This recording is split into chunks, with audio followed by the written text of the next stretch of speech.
নমস্কার বন্ধুরা। তো চন্দ্রার ভিলেজ ফুড কিচেনে তোমাদের সবাইকে অনেক অনেক স্বাগত জানিয়ে শুরু করছি নতুন একটি রেসিপি। তো কি রেসিপি রান্না করছি তোমাদের সবাইকে দেখাবো। তো আজ আমি রান্না করছি কাঁঠালের ইঁচড়। তো আমি কিভাবে চিংড়ি মাছ ছাড়া ইঁচড় রান্না করি সেটা তোমাদের সবার সঙ্গে শেয়ার করব। তো তোমরা সবাই আমার সঙ্গে থেকো আর আমার রান্নাটা দেখতে থাকো। তো বন্ধুরা, আমার চ্যানেলটি নতুন শুরু করেছি। তো তোমরা সবাই আমার চ্যানেলটিকে সাবস্ক্রাইব করে আমার পাশে থেকো, সাথে থেকো। তো চলো। তো আমি ইঁচড়টাই যে কেটে রেখেছি। তো এখন আমি ইঁচড়টাকে ভালো করে জল দিয়ে ধুয়ে নেব, ধুয়ে তুলে নেব।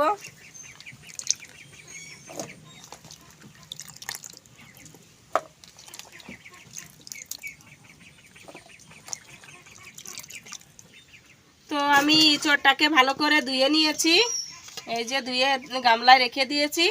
আর এখন আমি এই যে ইঁচড়ের জন্য মশলাটাও শিলে বেটে নিয়েছি, হাত দিয়ে শিলে বেটেছি। এই যে এখানে আছে শুকনো লঙ্কা আর কাঁচা লঙ্কা দিয়ে একসঙ্গে বেটেছি। এখানে আছে রসুন আর আছে পেঁয়াজ, আর এখানে আছে ধনিয়া জিরা। তো আর চলো, আর যে মশলাগুলো ব্যবহার করব সেটা তোমাদের সঙ্গে সব শেয়ার করব। বাবু রে, অঙ্কিত, কই তুমি কি করো?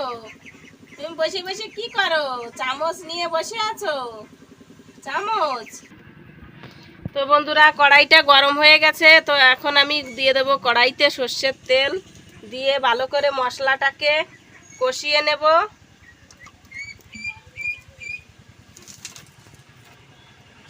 তেলটা ভালো করে গরম হয়ে যাবে, তখন আমি মশলাটা দিয়ে ভালো করে কষিয়ে তারপর কাঁঠালের ইঁচড়টা দেব।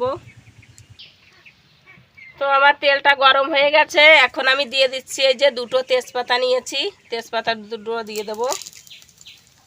আর দেব হচ্ছে এই যে জিরা নিয়েছি, জিরা দেব।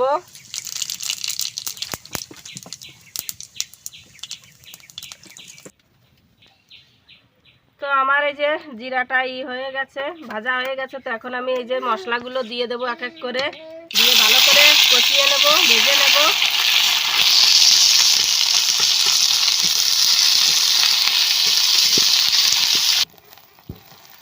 তো আমি প্রথমে যে পেঁয়াজ আর রসুন বাটা দিয়ে দিয়েছি, ভালো করে ভেজে নিয়েছি পেঁয়াজ রসুন বাটা। তো এখন আমি দিয়ে দেব জিরা ধনিয়া বাটা, তারপর দেব লঙ্কা বাটা, সব একসঙ্গে দিয়ে ভালো করে ভেজে নেব। আর মশলার ভিতর দিয়ে দেব যে পরিমাণ মতন লবণ, আর দেব পরিমাণ মতন হলুদ। তো এই যে দেখো, মশলা থেকে তেল ছেড়ে দিয়েছে। তো মশলাটা ভালো করে কষানো হয়ে গেছে, এখন আমি দিয়ে দেব কাঁঠাল। তো এখন আমি কাঁঠালটা দিয়ে দিচ্ছি, দিয়ে ভালো করে ভেজে নেব মশলার সঙ্গে একসঙ্গে।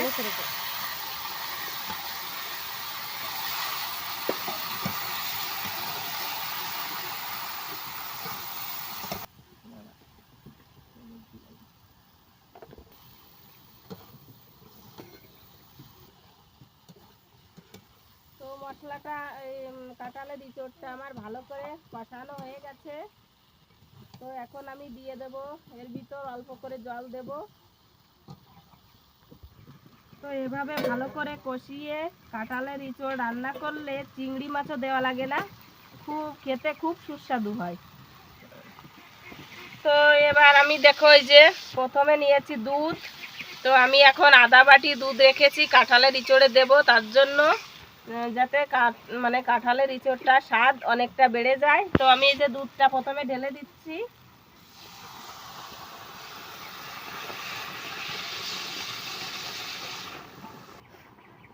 তারপরে যে দেখো এক বাটি জল নিয়েছি, তো আমি পরিমাণ মতো জলটাও দিয়ে দেব।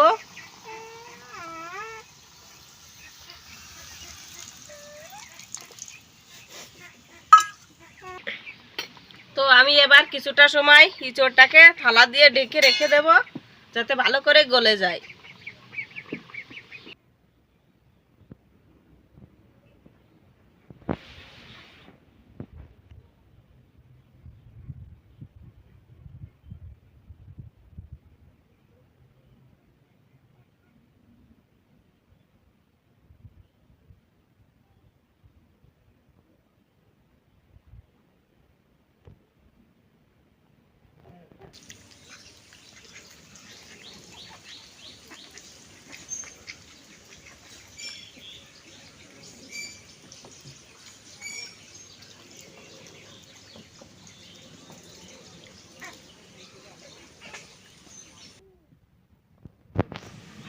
তো আমি এখন এই যে দেখো গরম মশলা নিয়েছি।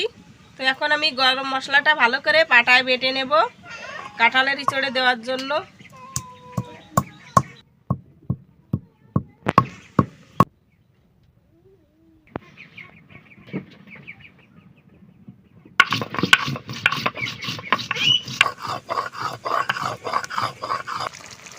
তো আমি এই যে দেখো থালাটা তুলে নিয়েছি।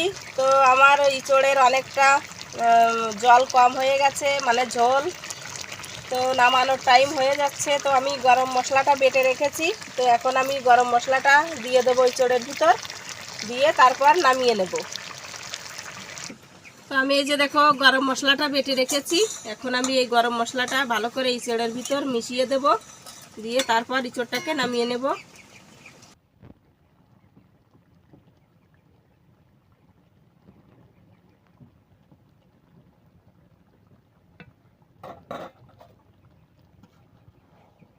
আমি ভালোভাবে ইঁচড়টার সঙ্গে গরম মশলাটা মিশিয়ে নিচ্ছি।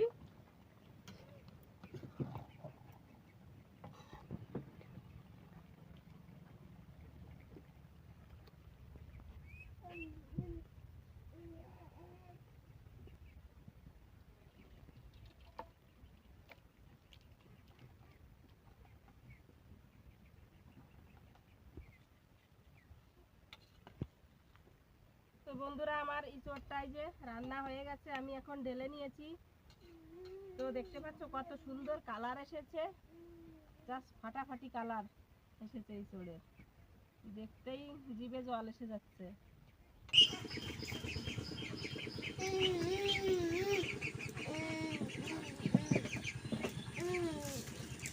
তো বন্ধুরা, দেখতেই পেলে আমি কাঁঠালের ইঁচড়টা কিভাবে রান্না করলাম।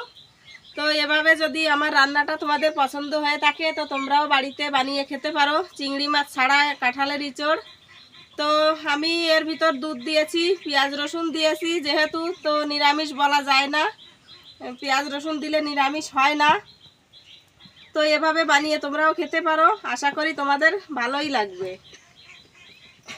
আর যদি তোমাদের আমার রান্নাটা ভালো লেগে থাকে তো কমেন্ট করে বলো।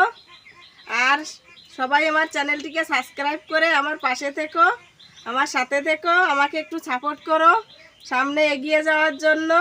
এটাই তোমাদের সবার কাছে আমার কামনা। তো চলো, আজকের ভিডিওটা এ পর্যন্তই। তো সবাই ভালো থেকো, সুস্থ থেকো, আর দেখা হচ্ছে নতুন আরেকটি ভিডিওর সঙ্গে। ততক্ষণে টাটা। টাটা দিয়ে দাও বাবা, টাটা টাটা।